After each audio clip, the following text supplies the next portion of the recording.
Reusable launch vehicle పునర్వినియోగ ప్రయోగ వాహనానికి సంబంధించి మనం ఏరోనాటికల్ టెస్ట్ రేంజ్ కర్ణాటక చిత్రదుర్గలో అక్కడ అటానమస్ ల్యాండింగ్ మిషన్ ను ప్రయోగించాం అనమాట.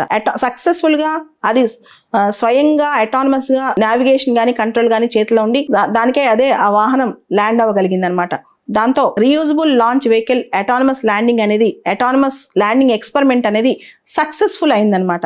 ఇది కేవలం ఎక్స్పెరిమెంట్, ఇది టెస్ట్ లాంటిది మాత్రమే. ఇది full fledged reusable launch vehicle ప్రయోగం కాదు, ఇట్స్ అ టెస్ట్ అనమాట. ఇది ఏరోనాటికల్ టెస్ట్ రేంజ్ కర్ణాటక చిత్రదుర్గలో చేశారు. ఈ రీయూజబుల్ లాంచ్ వెహికల్ ని చినూక్ హెలికాప్టర్ ద్వారా చినూక్ హెలికాప్టర్కి వేలాడదీస్తూ 4.5 కిలోమీటర్లు ప్రయాణించి అక్కడ వదిలిపెట్టారు.